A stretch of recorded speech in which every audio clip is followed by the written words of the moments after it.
Oh, my internet just went out for a bit. That brings together engineering enrichment programs to underprivileged schools across the country. And Alina also recently won the Rising Star Award at the Golden Awards, Women That Build Edition USA and Canada, for contributions to the tech world and to the community as a whole. We love working with your organization, Alina. And then we have Eamon. Eamon is a data scientist from Chicago, Illinois. She completed her undergraduate degree in chemical physics from Wesley College. She later then completed her master's in biophysics from the University of Chicago, where she was a machine learning researcher. And Eamon has an analytic and quantitative background through 2+ years of industry work experience as a machine learning engineer and 5 years of research experience in biophysics. She has worked as a data scientist at Metis, where she was a senior associate on their data science and AI team, where she helped build and deploy trained customer segmentation models using the Google Cloud Platform and Databricks. And now she's currently a product manager on the data analytics quality assurance team at McDonald's Corporation. Last but definitely not least, we have Zeba Hassan, who, after graduating with her bachelor's degree in accounting and MIS from DePaul University, Zeba went on to work at KPMG in their strategy and deal advisory group with the initial intention of getting a CPA and following the typical Big Four accounting route. But she slowly realized that she loved all things data and not just financials. She then made the transition to Solomon Consulting, where she worked as a consultant in their data and analytics practice. And although her educational background wasn't in the typical data realm, her job experience introduced her to the world of data extensively, with hands-on experience in big data using tools like Ultrix, Tableau, AWS, and GCP services, along with the course-heavy data analysis in Excel. And Zeba recently joined Google Cloud as a customer engineer, focusing primarily on the data analytics side of Google Cloud services.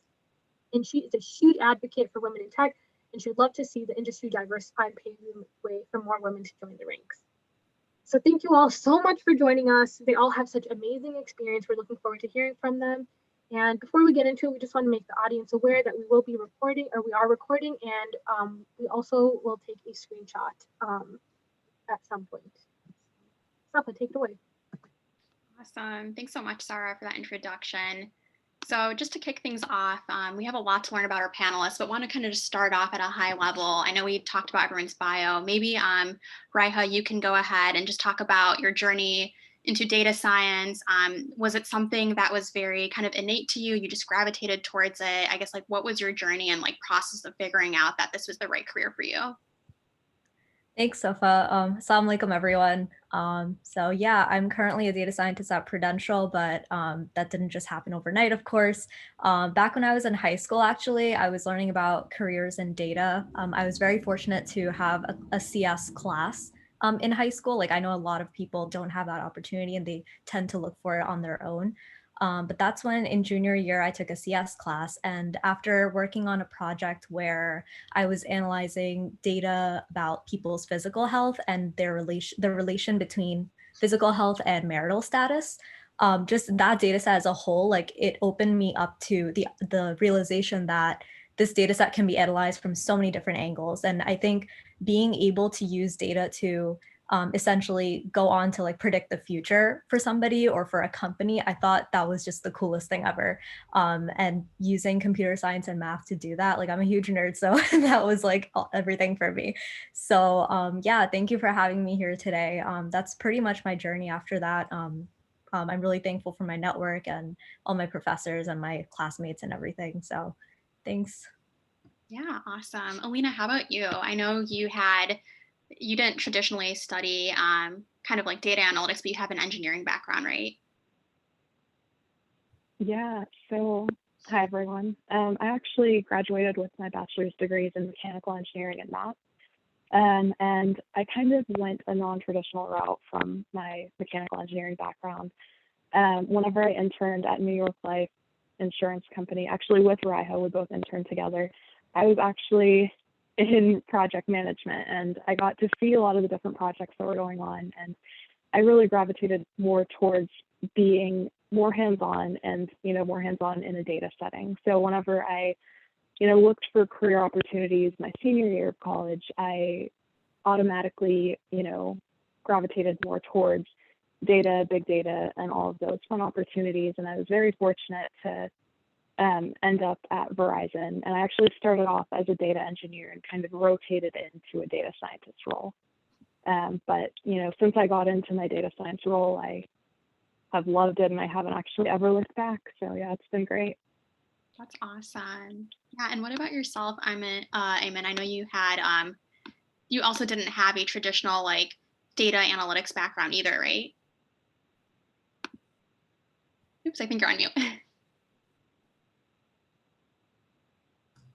Sorry about that. Assalamu alaikum, everybody. Yeah, so I was actually doing my PhD in biophysics. I thought I wanted to be a professor at like a small liberal arts college. I'm kind of like Raiha, like I'm a huge nerd, like loved. I was really interested in physics and like chemistry, trying to understand how the world works through that lens. And then that's why I was going to graduate school for it. And then ended up realizing I don't really want to be a professor or stay in academia, and then explored other options and realized that the same techniques I was using to understand like chemical atoms and like physical phenomena I could use to understand people. And so I decided to make that transition into data science. And then I did a boot camp, and after that worked for a sports tech company as a data scientist, and then have since then been working for McDonald's, either as a consultant or now as a full-time employee. But yeah, it wasn't the most direct route to data science. Yeah, and that's so interesting you mentioned that, because I feel like most data professionals have very unconventional paths. You know, they realize like, oh, I'm studying like physics or chemistry, but you realize that data can be applied to essentially all disciplines, which is really neat. Yeah. Yeah, and then Zeba, I know as well you have a very unconventional background too. Do you want to kind of talk through that as well? Yeah, sure. Salam, everyone. So like was mentioned, I majored in accounting and added on an MIS major later on while I studied at DePaul. And I started off at KPMG, and as an accounting major, it's always pushed in school to get your CPA. The Big Four is your dream. So I got to the Big Four and realized I don't really enjoy the whole CPA route. I don't really see myself doing this forever. But lucky enough, I was in a group where I got to see a lot more on the data side. I got to analyze a lot more on demographics, how it fits into a lot of business financials and what the businesses and companies are doing. And that I really enjoyed a lot more. So that's what made me kind of make that switch to data and analytics. So moved to Slalom and focused on data and analytics over there. And it was awesome to be there just because there was a big push for women to get certified and be more involved in tech. They had a lot of great opportunities for women to get certified in things like AWS and Google services over there. So that's what really opened my mind to a lot of other opportunities we could have in data. So grateful for all the opportunities I've had, and it's been a great switch since then. Awesome. Yeah, that kind of leads into my next question. Data is such a broadly defined category, and within data, there's so many different disciplines. So I guess, how do you distinguish someone as a good data analyst versus a data scientist, a data engineer, or someone who's just a statistician? Does anyone want to talk through kind of what the key, I guess, like criteria is for each one of those, or kind of what separates your work from those other data careers? So I can talk a little bit about the differences between like being a statistician and being a data scientist. So my undergrad background is in applied statistics. That was my math concentration. And so some of the coursework that I did, right, it was more focused on analyzing smaller data sets with like less dimensionality than you would find in like really big data, like a data scientist would analyze. So but I would like to say, like, sometimes statistics isn't really counted towards data science. It's like, oh, that's like a whole, that's like how people used to do it back in the day or something like that. But that's honestly not true. Like, the more I learn about the intersection between both fields, because there are a lot of concepts in machine learning and data science that are based on statistics. Like, if you're using like logistic regression or something, like you're using an algorithm that's really heavily based in statistics using like maximum likelihood estimation, things like that. So and things like experimental design, like A/B testing, like hypothesis testing, all that stuff is embedded into statistics. That's where it was born, and that's how it was brought into data science. So those concepts should always be integrated, and they shouldn't be ignored. So I guess that's like the statistics and data science intersection. Absolutely. Does anyone else have anything else to add to that? Well, I can talk a bit about the data analyst and data engineering side of it. For me, what I've always seen is data engineering is the first step to actually get the data in for people like data scientists and data analysts to even use. So data engineers are the ones building out pipelines, streaming and putting data into where it needs to be, whether that's a database or a data warehouse. They're the ones doing the work to get the data there. And after that work's done, then the data analyst can come in, data scientists can come in and actually perform the work that they have using the data data engineers put together.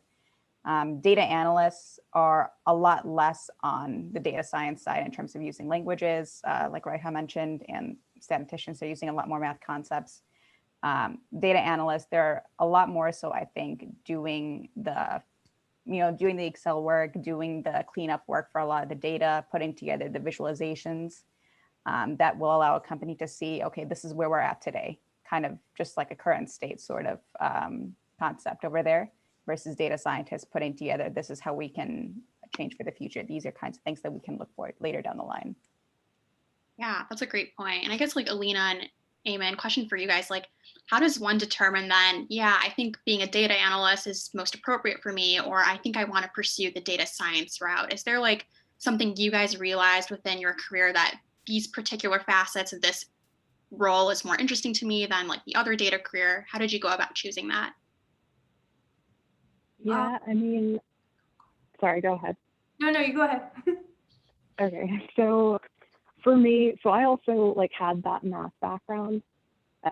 So data science was definitely more of a natural fit for me, working with the mathematics behind all of the data modeling and all of that fun stuff.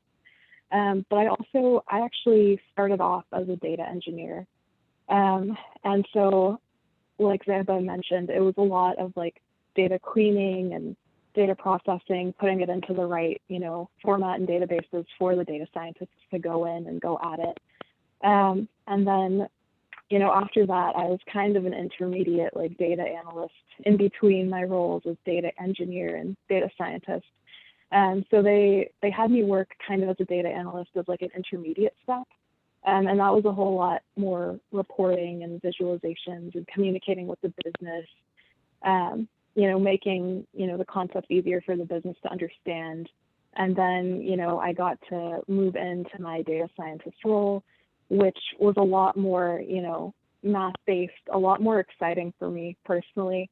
But yeah, so I've kind of seen all three of those roles firsthand. So I was fortunate enough to be able to pick which one, worked best with me based on experience. Yeah, so my first role, I started out, I was like a machine learning engineer. So it was like half was data science, and then the other half was actually like pairing with the software engineers at that sports tech company I was talking about, Stats, and kind of working with them, like Zeba was saying, setting up the pipelines, doing some of the ETL work, and actually like getting the data in a way that the data scientists could like use it to make predictions and then make models. And then also they would like put time to like put these models into production. So that was my first time being like understanding the difference between a data engineer and a data scientist. I thought it was interesting, but I think like data scientists get to experiment a little bit more with different types of models, and that's more fun for me. And it's more like where the science part comes in, is just like trying new things and putting in new features, whereas data engineers are kind of just like putting these models into production and getting them in a way that like they can be consumed by other people. Got it. Yeah, that's a really helpful explanation. There's so many of these terms that are just thrown around. I work at a fintech startup, and there's like a whole specified data engineering team, and there's like data scientists on like the risk team. And it's really cool to see kind of the intersection of all these different data disciplines. Cool. I guess on that topic, I know you guys have tons of experience just working on different data analytical projects. Is there one project you could share with us on something you kind of help solve for your company or in your research? I guess I can go. So as Sarah mentioned during the introductions, I was accepted into a business analytics hackathon back in my undergrad from through the NBA, like the National Basketball Association. And so for my project, my team and I, we analyzed secondary ticket data from StubHub to develop a computational model. And for using this model, we were able to predict like how much each NBA team could benefit from either reducing or increasing the availability of their season tickets, because these seasonal tickets are like incentivized at like a reduced rate at the beginning of the seasons. So my biggest takeaway, I would say, from this project was that sometimes you don't always need like the fanciest model to solve data science problems. And that's something that I learned pretty early on, because like our project, it wasn't like using some crazy deep learning algorithm. It was mostly like a rule-based algorithm that we came up with as a result of like lots of data analysis. Yet we still managed to place like second place out of like 200 teams like in North America. So on the whole, it was a really fun problem to solve. But like at the end of the day, you have to be able to present your results and actually explain to the business. And in this case, it was like people from the NBA. You have to be able to explain to them like why does your project matter? Like how is that going to help us? And so I was able to take that into the real world, where now, you know, I'm explaining to people in the insurance sector, you know, why they need to, you know, analyze their data in a certain way, or and sometimes you don't always want to get into the weeds of the technical side with business folks. So like you have to find a balance with the right audience. So that taught me a lot about presentation for the most part. That's awesome. I also just have to ask, I'm like a huge NBA fan. Were you like able to like bump into like LeBron James, or, like any NBA players? I wish, honestly, but we were able to have like a small conversation with Adam Silver, which is like pretty wild. Like like I feel like I didn't understand how important or amazing it was, and because I'm not like a huge NBA person, but like all the guys in my family and like my friends are, so they were like, oh my god, you met Adam Silver. So That's awesome. Yeah, and I feel like the sports world is pretty wild, because so much of what the reporting is just analytics based, and there's no one really talks about that aspect. Like you see all like the ESPN analysts kind of just spitting out the facts, but there's actual data scientists kind of pulling and churning those numbers. So that's awesome that you were part of that. thank you. Yeah, absolutely. Zeba, Alina, Eamon, any like fun projects you guys worked on? So NBA one, I don't know if I can top. That's pretty awesome. I'm a huge NBA fan, so that's pretty awesome. But one of the last projects I did while I was at Slalom was for a nonprofit company that basically has a lot of food pantries. I don't know if I can say the name. So a bunch of food pantries that they have. It's a nonprofit. And something my team and myself did is we kind of had to go in, small budget, it's a nonprofit, but we have to go in and basically do a beginning to end overhaul of all of their data. So they had multiple different systems that their data lived in. Different departments had different systems that they were working on, which is a nightmare for a lot of people when they're trying to access any data. So what we ended up doing is going in and setting up a data governance policy. So basically trying to determine which data is actually the source of truth, figuring out who should be able to access and edit all of that data. So there's not people from a million different departments trying to change things up at the same time. And once that was done, we created a new pipeline to transfer all of their data from the 5 or 6 different systems they had to the Google Cloud platform. So we built a new data warehouse, moved all the data. So the data engineers, they moved all the data, took data pipelines and moved it all over to a new data warehouse. And once that was done, we were able to take a look at a lot of that data and figure out, based on demographics, how many different retailers are donating food to different food pantries, where we have more of a need, and where we can kind of try pushing more retailers to donate food, and how we can kind of help each individual food pantry up a bit more. And this was during right at the beginning of COVID. So it was a great experience just to see how involved all these different players are in the food pantry market, what the needs kind of look like looking at demographic data and seeing how much of a demand there is for different food items too. So that was a cool project to work on and just see the immediate impact it had in the environment that we are in today. Yeah, no, that's awesome. I think there's a whole side to just data for good and doing kind of that analysis as well. And I don't think people really talk about it, but it's so important to have kind of that data analysis for needs like that. So that's really great you did that.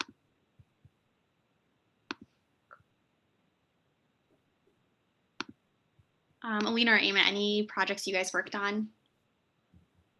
Yeah, so not as exciting as the NBA and not as, like, I guess, nice or good for the community as the food pantry one, but I guess the project that I guess sparked my interest, like made my interest in data science grow, was actually one of the first projects I worked on, and that was at Verizon. So we have this team called the Enterprise Collections team that actually reaches out to Verizon's customers and, you know, asks them for their bills whenever they haven't paid their bills in a really long time. I'm not talking about like wireless, like phone customers. I'm talking about like businesses who purchase like phone and internet service. They're like billion-dollar customers. And so the Enterprise Collections team was having a really hard time contacting these customers because a lot of these customers were not in the same time zones as them. And they needed this way to figure out which customers and which locations are the riskiest customers. So I went in and I was able to build a model to predict how risky different customers are for Verizon who are currently Verizon customers, and also a system that was able to predict new customers coming into Verizon and placing them into different risk categories, and allowing Verizon to focus on the higher risk customers so that we could, you know, potentially contact them in better ways and for them to pay their really, really, really big bills. Yeah, that's awesome.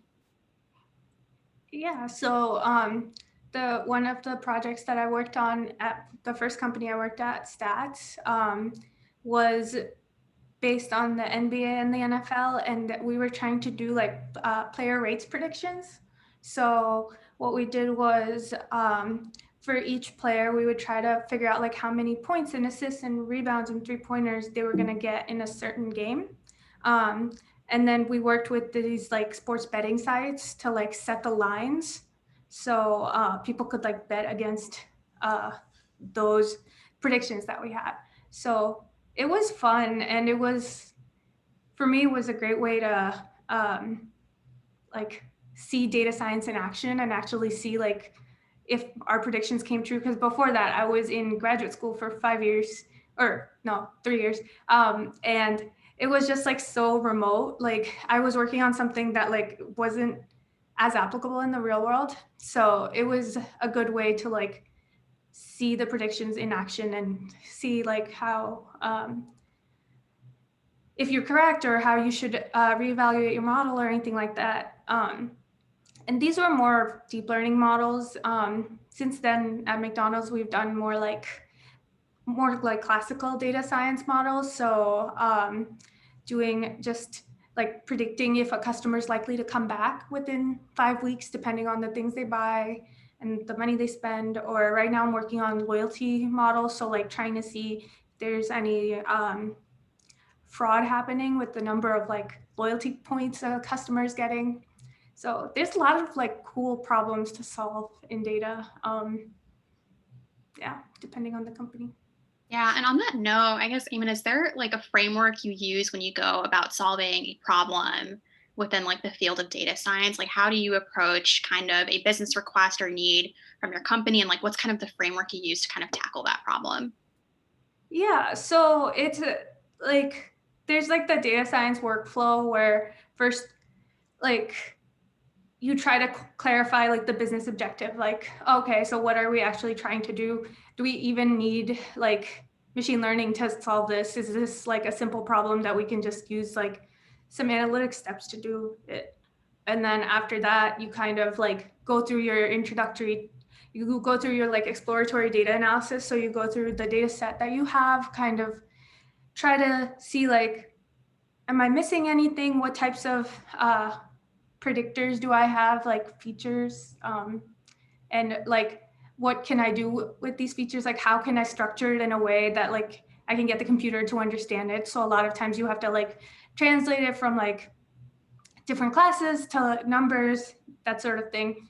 And then there's a long process of just like iterating on your model. So once you have like a basic model that you've built, you try to see how can I improve it. And a lot of data science is just like trying new things and seeing like, I try a different algorithm, or if I try a different combination of features, or if I like do different things, like do I get a better model or not? And it also depends on the problem you're trying to solve. Like if it's a supervised learning problem, which means you have like the answers so you can see if your model is getting better, versus an unsupervised learning problem where you can kind of like understand if you're getting better, but it's a lot more just like working through it and trying to get the better understanding. And then the last part for me usually is like presenting the model and getting like feedback from the business users and the stakeholders, and seeing if your model's predictions actually match what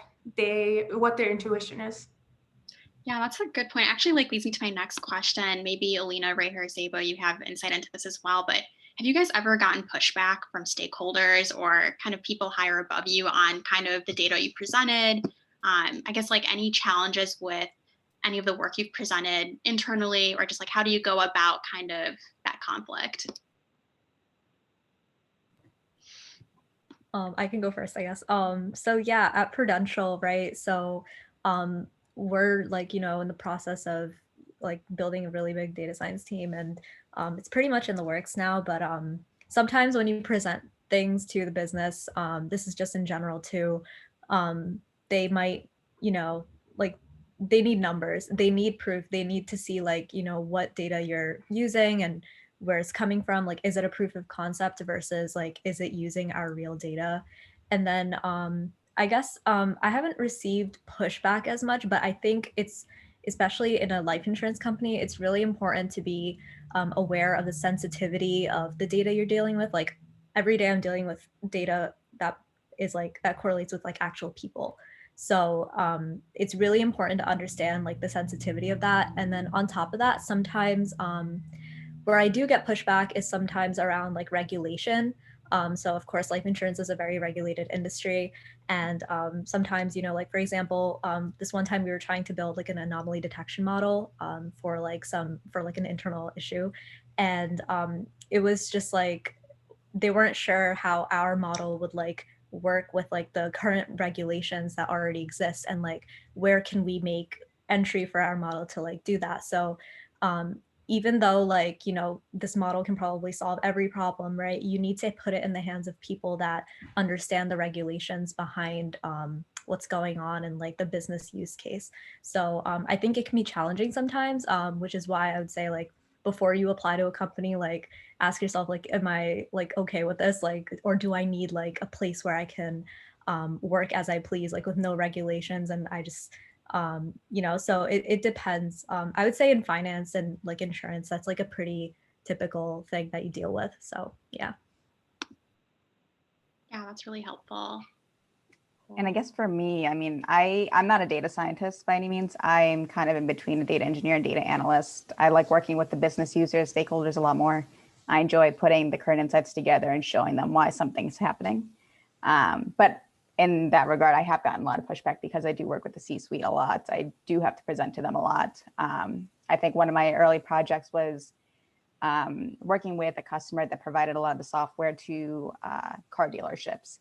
And this company was trying to price increase their dealerships by like 30-40%. And for them, that's fine because then they're going to meet their projected budget or projected goal that they promised Wall Street. But when I'm looking at the data, I saw that that's never going to happen because the sales rep are not going to lose a deal because their customer says, we don't want to get a 30-40% price increase. So instead, the sales rep is going and giving them no price increase. So it's really just doing the opposite effect over there. And C-suite didn't really have that communication between the sales team and whatever they were expecting in their own mind to hit their revenue budget. So I kind of went in there and showed them their own data, showed them that this is what's happening on the sales rep side. These are the kind of contracts and deals they're putting together for their customers. These are the complaints you're getting from your customers. So you can't really expect to give a 30-40% price increase at the end of the day. So, I mean, when I'm talking to those stakeholders, I realize that just showing them their own data, showing them what the historical data has been the best way to really combat any pushback that I've received from them. Yeah, that's a really great point. Well, on that note, I think there's some questions about just what skills you need going into this. If you're someone who has no maybe quantitative background, you don't have an engineering degree, I guess like could someone just talk about what skills you need to kind of go into this field and then how can you kind of achieve getting your foot in the door in terms of a data career? Yeah, I mean, there are a couple different things that aren't necessarily math or stats or comp sci related that you definitely need to enter the data field. First off, communication and presentation skills are big, regardless of whichever data, I guess, career you want to pursue. Those are two skills that you need no matter what. Along with that, mathematics and math, a little bit of a math background and understanding how math works in general is also pretty important to any data career. And I guess a combination of those three are, for me, they were good enough to get my foot in the door. And that I think is what helped me get to where I am today. But along with that, like everything else, honestly, I was able to learn on the job. Programming skills, any kind of new software or technology, all of those things you learn on the spot. So I guess another thing you definitely need is a willingness to learn and an open mind. So I guess the key, in my opinion, to like getting into the data world isn't necessarily, a data background, but communication, presentation skills, a little bit of math, and then willingness to learn. Yeah, that's really helpful. I know for me, my first job out of college, I was actually a data analyst at a health tech startup, and I didn't really know like Python or any of these skills, but it's just something I had to learn. And I think you just need to get comfortable with the fact that you are just going to have to learn so many things like outside of the school environment. And I think it's hard with a lot of these careers is now there's just readily available boot camps, like, Eamon, you did a boot camp as well. And there's a lot of resources to kind of get those skills you need to be successful in a career as well. Yeah, and the one thing is like whatever tech you're using, it's gonna change like as time goes on. So you're gonna have to learn new things, and you just like become more comfortable with learning new things, and the like essential structure of it is still the same. Like your previous knowledge is still gonna help you, but you do have to learn like how to use the new software and everything. Yeah. So would you agree then for like the data full stack, are you primarily using things like SQL, Python? Is it a combination of like some BI tool like Looker? What are kind of the tools that you guys use to kind of facilitate that data transmission?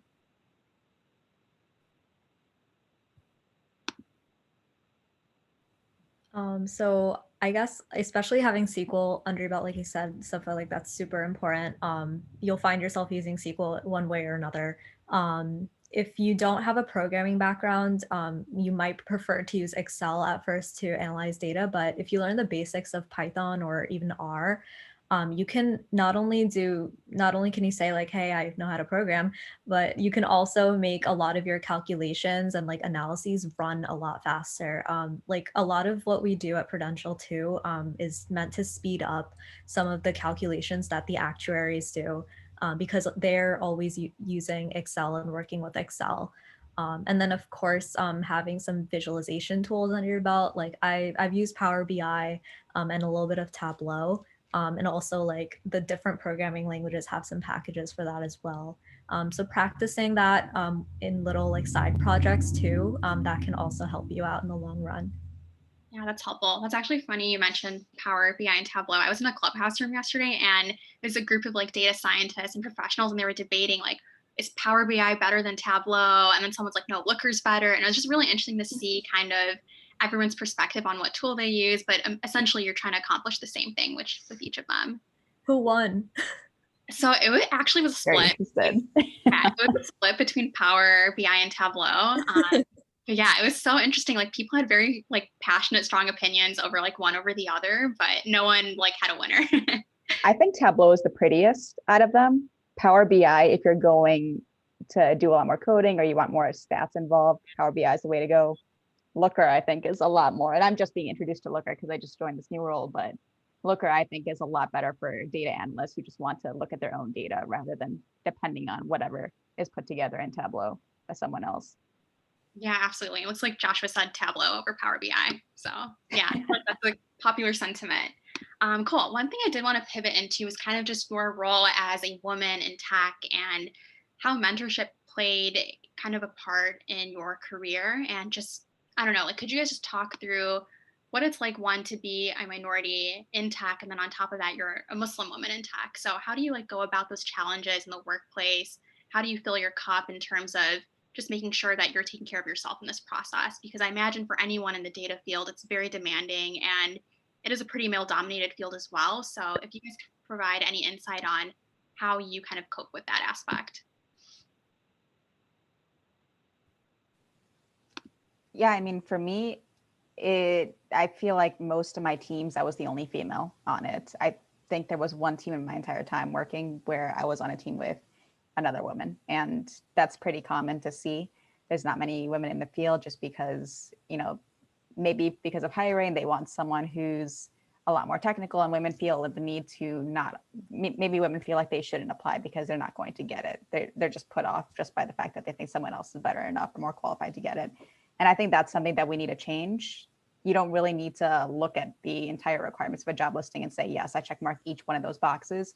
You just need to have that feeling in your head that, yes, I'm willing to learn, like Alina said. You need to have that willingness to learn, that positive energy and confidence that you can learn something technical. You can go into a field like this and be successful.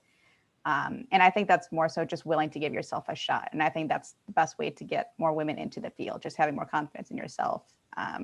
At Slalom, we had a little tiny group put together with women in data. There was probably 5 or 6 of us in that group. And I think that was a great opportunity to have communication between women, just talking about imposter syndrome, how they felt on their projects, and what kind of difficulties they're facing as women together. And I think putting together a group like that, wherever you're working, you don't need to be all in the same group, same department, but just having an environment where women can come together and talk about their experiences is a great way just to have a group stick together and, just pursue whatever field you're in at that time. Absolutely. Definitely. I'd just like to echo that sentiment about like just trying to find your network of like women that work with you, even if they're not people you see on an everyday level, like somebody that has done your job or is in a similar position as you, and identifying people at like different like parts of their careers to see like you can always like mentor people that are younger than you, and then also like get advice from people that are older than you, and just like building up that network so you have some sort of community, which I guess is what you're doing. Yeah, whenever I started working, I actually went in thinking that I need to have at least 2 mentors.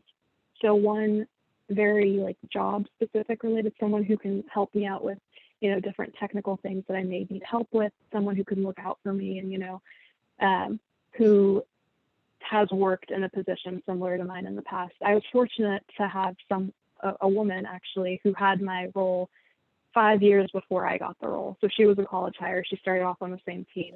So that was actually very, very lucky. And she was a girl. Also, so the second type of mentor that I always look for is someone that I want to be like in, my career in the future. So whether that be like someone who's in more of an executive position, someone who will help me grow in my career, not necessarily technically, but, from like a leadership and growth perspective. So I was very fortunate to have, my executive director. He was very, helpful in helping me get into the data science world. Because like I mentioned, I was a data engineer, but I knew I wanted to make that transition into data science. So I built this really good relationship with my executive director, and he ultimately helped me get into that role. So when going in, to a new team or to a new company, I would recommend having at least 2 mentors. Even if one of them is not a woman, always try to find those strong women that you do look up to, but don't necessarily like knock out all the men, because they're not all going to try to push you down. A lot of them will help you if you, have that goal in mind, if that makes sense. Yeah, that's so true. I wish someone told me that early on in my career. Like, I don't know, I feel like a lot of women, and especially like early on in their career, they're scared to approach people in those C-suite levels. And I think what works best is honestly just sometimes sending an intro email or having someone introduce you and just have quarterly coffee and share your progress, how you can, what they see for the vision of the company, how you can kind of contribute to that. And I think that makes it easier too to have that conversation. Yeah, and I mean, I was very fortunate that my manager, my first manager coming in, actually connected me with all those people. On my first day, when I got into the office, he introduced me to every single director on my floor and every single, higher up person on my floor. So I was really, really lucky to have that. But even if you go in and you don't necessarily have a manager that's going to do that by himself or herself, you can always ask for that. Like, you don't have to be scared. And I think that's one thing that, I guess, going into a new job, especially as a woman, especially as a minority woman in any field, is kind of hard to build up that confidence. So all you have to do is understand that you just need to ask. Lots of people are just waiting for you to ask. And I think, guys have an easier time doing this, just because I don't know why, for some reason, they think they're so much better than girls. But no, I'm kidding. But that's something that women in general, are a little bit more shy about. And I think that's somewhere that, this organization as a whole obviously is helping with. There are so many people here right now. And if there's one takeaway from this, I would hope that everyone would be able to gain that confidence to be able to, ask and be intentional for the things that they want. Because that's ultimately what's going to help you get to where you want to be in your career. That's so true. Yeah. One of the advice my senior manager gave me is she's like, if you don't ask it, like, it's never going to happen. So you just have to like advocate for yourself and just really kind of put yourself out there, even if it feels uncomfortable at times. I think this is a good transitioning point for Q&A. I know Sarah has a few questions from the audience and some things she'd like to share. So we can pass it off to that section now. Yeah, just to like sum up a few of the questions in the Q&A. I know we talked a bit about how to get your foot in the door if you are new, but I think there's more questions about resources. Like, for example, there was one question about where can you find job opportunities, and there's also a question about certificates. Does anyone want to take that on? Yeah, I mean, for certifications, I think that's a great thing to have on your resume. A lot of people who don't have any experience in a field like data science or data analytics in general, you have just as much of a chance in getting an interview and getting a job opportunity with certifications. So I myself have used Coursera a ton to learn new skills, get certified in different areas. If you finish a course in Coursera, that can be linked directly to your LinkedIn. If you don't have LinkedIn, definitely get a LinkedIn. A lot of employers will look at that, and you can pretty much showcase your own experiences on there. But finishing those courses, I think, is a great way just to get your foot in the door. A lot of different tools and services have exams that you can take to get professionally certified. So Tableau, Alteryx, GCP, AWS, they all have certifications you can take. And that's a great thing to have on your resume that a lot of employers will look for. So highly recommend that. One other thing is to identify some sort of like passion project that you're interested in doing, because you're more likely to learn all these skills if you find a problem that you want to solve. And so like that's how I went about trying to learn these new skills. And I think that's a good way to do it. And you can go on this website called Kaggle, and it has like all these like data sets you can play with. And there's a whole community where they're talking about how they're working on solving this problem. So you can see like what you wanted to add to that. And is there any like one certificate like that each of you, because you guys are all working in different areas of data, is there one specific technology if you had to tell someone to learn, what would it be?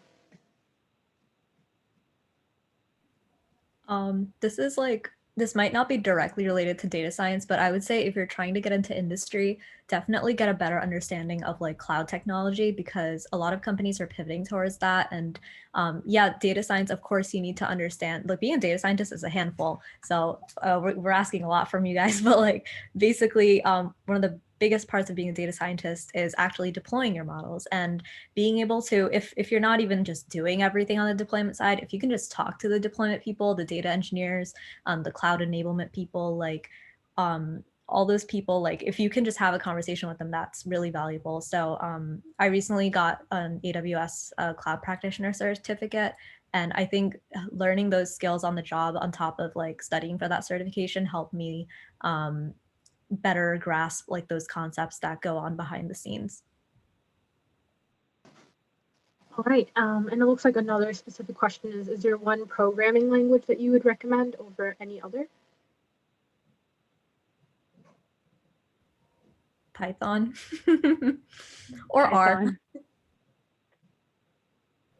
Yeah, honestly, Python. Some people, statisticians, really love R.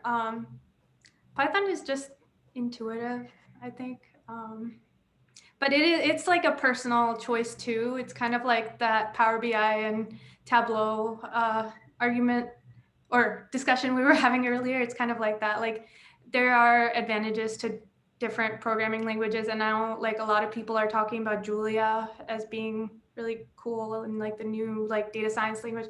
But personally, I like Python a lot. I've seen Python a lot more in a lot of the projects we worked on as consultants. All the clients were using Python. R is definitely there, but I've just seen more of a Python model being sent out. All right, seems like the consensus is Python, which I'm also a fan of. Another question is, how much of Jupyter Notebook do you use versus commercial tools?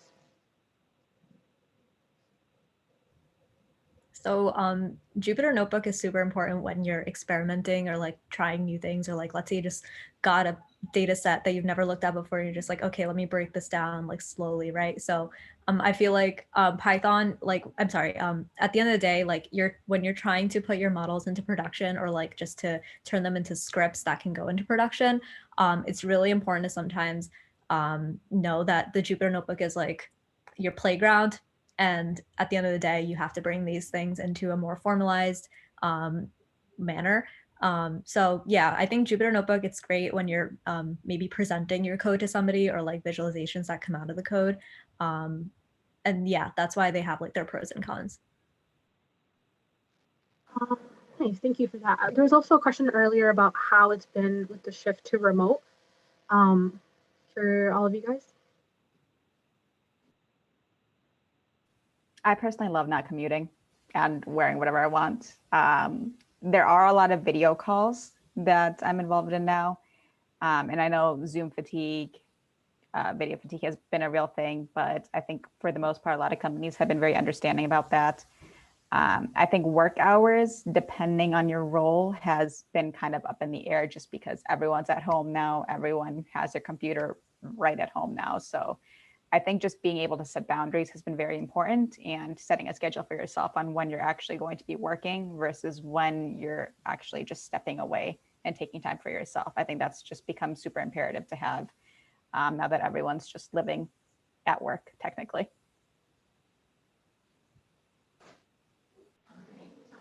There's another question we had that was submitted earlier. It says, do you see data science and analytics work as a destination or a stepping stone? And if it's a stepping stone, what do you hope to do after your current role?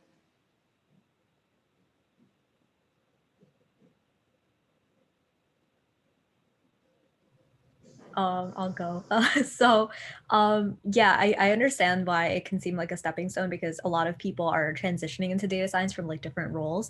I personally feel like the field is ever evolving, and that's one of the reasons why I went to grad school, because I want to have like a better background in machine learning and data science and be able to ground myself in like all the algorithms and what happens behind the scenes.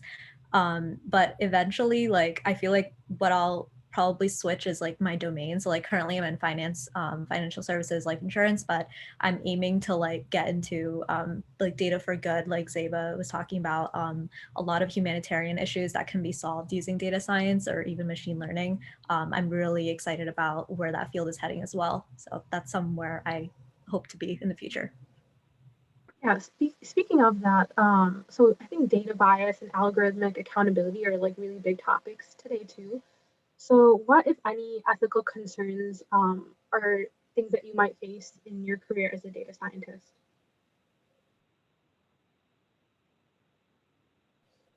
Or maybe another thing too could be a lot of people say if you're like a person of color or if you're like a woman, you provide like a different perspective that a lot of maybe white men might not think of. So are there any like cases where you as a woman or person of color have kind of seen those biases at all in any projects or anything that you faced?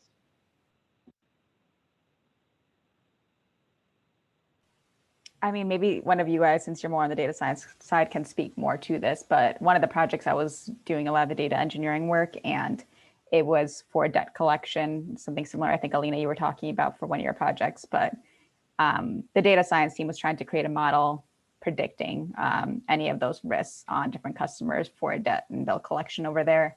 And some of the biases they had to work through was demographics. Are we putting a lot more emphasis on the background of a certain customer, the zip code that they live in, and adding a lot of that bias to our model? So that's something I think everyone just needs to be very careful about. I know a lot of companies, they'll review a lot of these models to make sure that there isn't any unintentional bias being handled over there, because no company obviously wants to be up in the news showing that they put together a model and this, and this were all these biases they put together. And everyone's going to be upset about that. So I think just being able to notice that there is a bias and bringing that up as soon as possible is super important. Yeah, I personally haven't had any experience with that, but there is a book that, you know, if you guys want to read about these different things, it's called Weapons of Mass Destruction.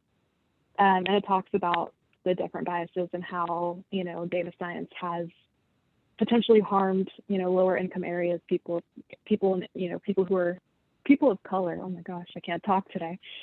People of color, you know, people from different backgrounds and things like that in different industries, in schools, the police system, all of that fun stuff. So that's definitely a book to read to check that out. Yeah, speaking of books, there's also one I read called Invisible Women that kind of talks about like data bias for like women in the workplace and just like over history, how women have been kind of like gotten the short end of the stick because of how data is collected. So we are getting close to time, but we do have a couple more questions that I'm going to try getting to. One is, what data jobs are available for Muslim public health practitioners, if you guys can think of any?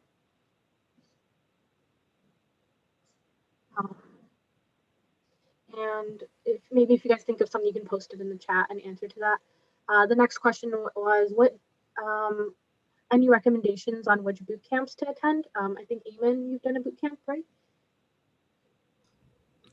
Yeah, when I was trying to decide between boot camps, I just like decided to go talk to the instructors and then try and find other alums of that program and see what their network is like. I think that's the best way to assess whether a boot camp is worth doing or not, and just try to see like what the alums say about it, like if they still provide support to the students and stuff like that. I think that's the best way to assess boot camps. And I think just also figuring out what your goal is. What kind of role do you want to go into? I think that's one of the first things you have to figure out before you take any step into deciding on a boot camp. And then one of the last questions is, any IDE specifically that you use that you would recommend about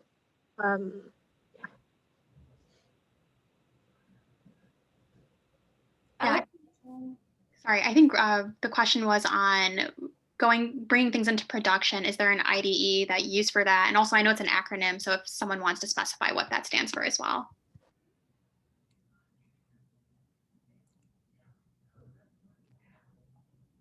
So I think it's like an editor. I don't remember what the exact thing it stands for is. And if you're using Python, a lot of people will use PyCharm. It just has a lot of shortcuts that are good for PyCharm, but you can really use like any editor you want. For just someone with a coding background, I would say IDEs are really just up to you and what your personal preferences are. Like across the board, most of them have similar functionality. And then I think we can end with this question. How difficult or easy was it to get your first job? How did you approach networking? Did you do recommendations by peers, LinkedIn? And maybe if any of you would be interested in connecting with our audience today on LinkedIn or providing any mentorship in any way. Yeah, so I went to Grace Hopper conference with a few of my fellow undergrad students when I was senior, and that's how I managed to get the opportunity that I have today at Prudential. And I would say like it helped to go to a conference like that because the companies were right there, like ready to interview you. And I personally like. I would say that it's definitely really challenging to prepare for interviews while you're like still in school and things like that.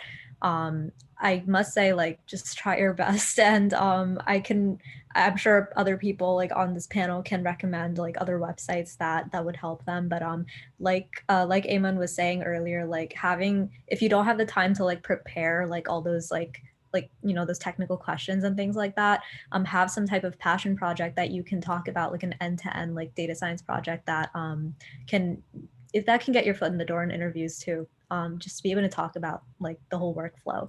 And then of course knowing the domain of the companies you're applying to, that also really helps. But I think personally like connections, like personal connections, like networks like LinkedIn, like that's the best way to get into a company. It's more effective than applying online in my opinion. Yeah, I echo that LinkedIn sentiment a lot. Whenever I was considering a new role or a new job before I switched over to Slalom, one of the first things I did was go to LinkedIn, and I just honestly cold messaged anyone who was in a similar role at Slalom on LinkedIn. I had no connection to them whatsoever, but out of 10 people, there were 5 or 6 people that responded. So I think that was a great way for me to understand what the role entailed, what I can kind of do to prepare for that kind of role. And that also helped me with interviewing. And to not get discouraged, my first interview was like a shock. And it was like, I was just like, oh wow, like this got really serious. But like, yeah, the technical interviews, they're meant to be difficult. And so sometimes you have to get through a few before you like get good at them. But that's part of like the process. You just have to practice a few. You have to do some like find people to ask you questions, or like Reha was saying, there's websites we can go to. Yeah, whenever I interviewed for my job at Verizon, I was in college, so this was my first job out of college. So I was completely new to technical interviews, had never done one before in my life, and I definitely didn't think I did a very good job. I didn't know, what I was doing, and I wish I had prepared better for that. I just didn't know what to expect. So definitely look into technical interviews before you, go into one. Luckily, whenever you're starting your first job, there are a lot less strict technical expectations on you. So it's a little bit, less pressure you would have on yourself. I'm not saying not to prepare. I'm definitely prepare beforehand. But it was definitely, difficult. However, I mentioned that I had a really good relationship with my executive director. He actually went to the same school that I went to. We went to the same college. So I was able to build that connection there and, built a really good relationship with him at my interview. So I think that was one of the things that definitely helped me. And then afterwards, I connected with him on LinkedIn and, had a conversation with him on LinkedIn. So definitely use LinkedIn to your advantage, connect with people, talk to them about things. And that'll definitely help you out in the long run. Yeah, and a plug for us, our community at Muslim Women in Technology, we have all these amazing women who would more than likely be happy to refer you or help you with your resume. So tap into these networks, even if it's not Muslim Women in Tech, if it's like women in data, organizations like that. I think those women are really there to help you. And I just want to thank these amazing, brilliant panelists for spending their Saturday afternoon with us, and all of you for joining us today.